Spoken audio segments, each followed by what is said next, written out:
I'm sure there's a method to the madness. What is it? He's trying to get his arm right, Tone. I'm sure he's probably practiced more now than he has at any point in his collegiate Well, it obviously career. was counterproductive because he's got a sore arm. Okay, so you're using that as a negative against the kid? I don't understand. Jesus, God, would you give him a chance? Well, My God, here's the because his thing. arm's sore? Yeah. What, that's a negative? That the kid's got a sore arm? Yes. Because he's working too hard? The hell out of here. Working against who?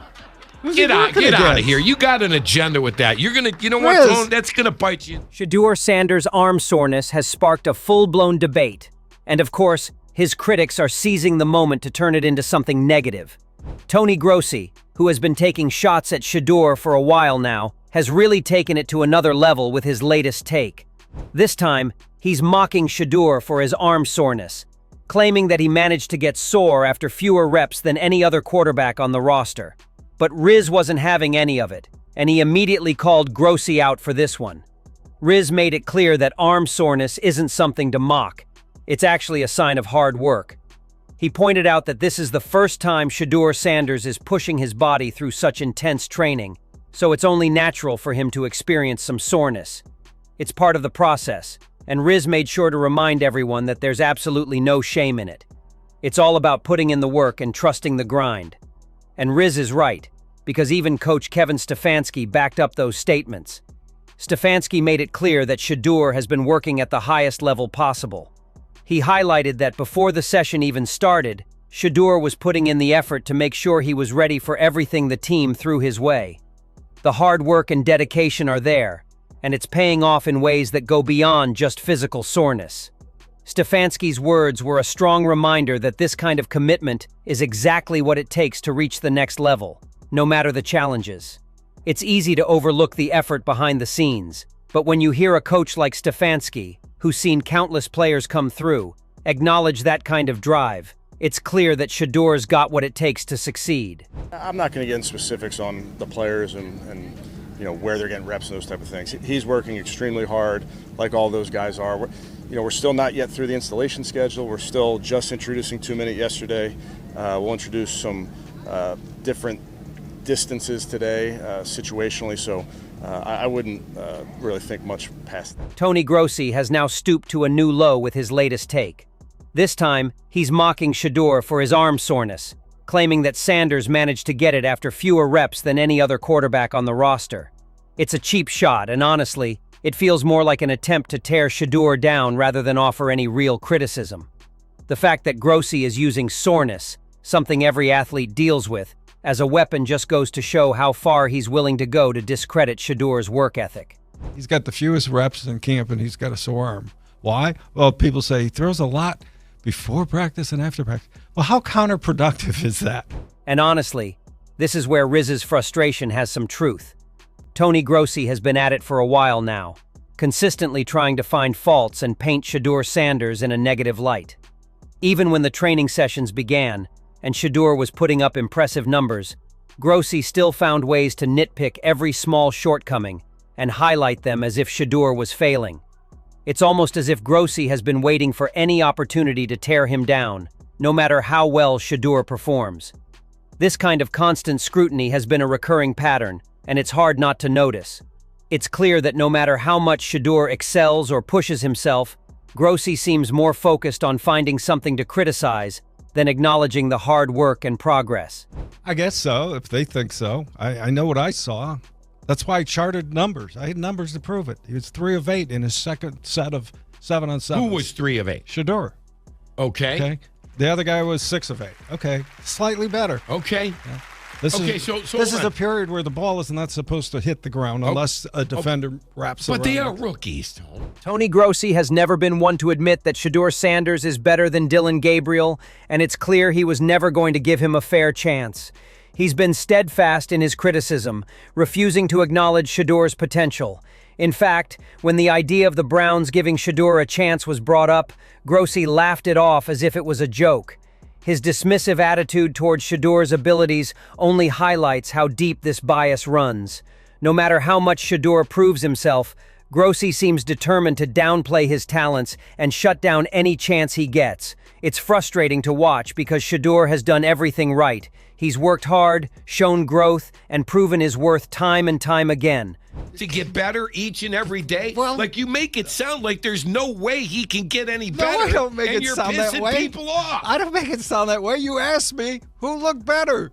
I said on those 2 days, slightly better. Grossi has been insisting on the idea that Shedeur Sanders isn't ready for the first team right away, claiming that it will take him at least 4 years to fully develop. He's repeatedly said that Gabriel, on the other hand, will be ready to step in and perform at a high level much sooner than Shedeur ever will. Grossi's narrative has been that Shedeur needs significant time to catch up, while Dylan is the more polished, ready-to-go option. This continued comparison and skepticism about Shedeur's readiness have only fueled the ongoing tension between Grossi and Sanders. It's clear that Grossi has made up his mind about Shedeur's timeline, and no matter what Shedeur does on the field, it feels like Grossi won't give him the benefit of the doubt. 4-year plan, not a 4-week plan, heading into the opening of this season. I don't think they feel the urgency to rush either of those guys in. They want to develop them over time. And one may develop quicker than the other. They probably think it'll be Gabriel. Toni Grossi has always been running a clear agenda against Shedeur Sanders, but what's even more telling is his silence when it comes to Jimmy Haslam. When Haslam tried to brush Shedeur off, claiming that he didn't see any reason why the Browns were being seen as the bad guys, Grossi said nothing. He didn't speak up about the way Shedeur was being dismissed. Haslam even went as far as to say that the Browns drafted Shedeur because they thought he was better than a 5th-round pick. Yet Grossi remained quiet. It's hard not to question the inconsistency in his stance here. If Grossi is so adamant about criticizing Shedeur and calling out perceived flaws, why wasn't he just as vocal when a higher-up in the Browns organization downplayed Shedeur's value?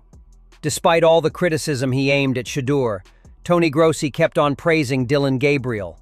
He went as far as declaring that the Browns didn't even need Shedeur Sanders in the mix, claiming that by drafting him, they had only complicated their situation. Grossi didn't understand why people were saying Shedeur was being treated badly. He refused to accept that there was any mistreatment, insisting that the Browns made a logical decision based on their evaluation.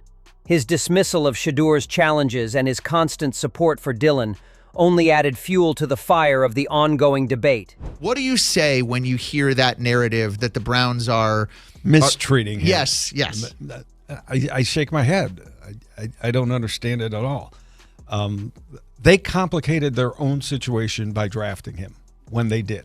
Even with the glaring disparity between Gabriel and Shedeur Sanders, people like Toni Grossi and the Browns are still sticking to their narrative that Gabriel is their quarterback for the future.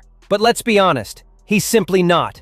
And this isn't just our take, it's the consensus everywhere. From analysts to fans, it's clear. Gabriel might have some potential, but right now, he's nowhere near Shedeur's level. The Browns are pushing a narrative that doesn't align with the on-field reality.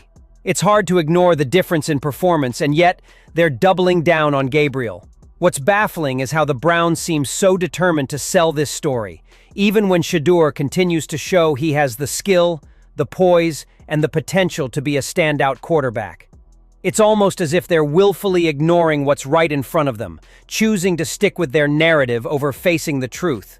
Shedeur is the future, not Gabriel. I imagine there's many people that think Gabriel's a better quarterback than Shedeur Sanders. I don't care where they were drafted. And if the Browns are the one team that thinks that, then I'm going to suspect it's not true. They don't know what they're doing. They've been on every quarterback evaluation for 30 years. Right. I never root against anybody. Yeah. But I'd be surprised if Gabriel's ever a legitimate starting quarterback for the Cleveland Browns. In conclusion, the ongoing debate around Shedeur Sanders, his arm soreness, and the constant criticism from figures like Toni Grossi only highlight the stark contrast between hard work and biased narratives. While Grossi and others are quick to point fingers, mocking Shedeur for natural soreness and questioning his readiness, figures like Rizz and coach Kevin Stfansky continue to emphasize the importance of dedication and perseverance.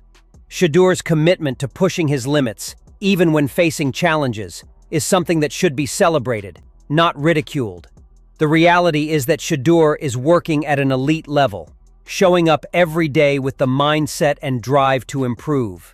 He's proving that soreness isn't a sign of weakness but of effort, growth, and determination. Meanwhile, the narrative that's being pushed by some, like the idea that Dillon Gabriel is the future while Shadur is just an afterthought, seems out of touch with the reality on the field. The difference in performance is undeniable, and it's only a matter of time before the critics have to recognize what's clear to anyone watching. Shedeur Sanders has what it takes to be a star. The doubters may keep talking, but Shadur will let his hard work do the talking. What do you think, though? Do you believe Shedeur Sanders is getting the recognition he deserves, or are critics like Toni Grossi justified in their doubts? Do you think arm soreness is really something to mock, or is it just a natural part of pushing your body to new limits? And when it comes to the comparison between Shadur and Dillon Gabriel, who do you see as the real future at quarterback?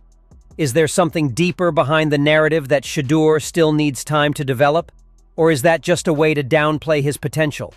I'd love to hear your thoughts on this ongoing debate. Drop a comment below and let's talk about it.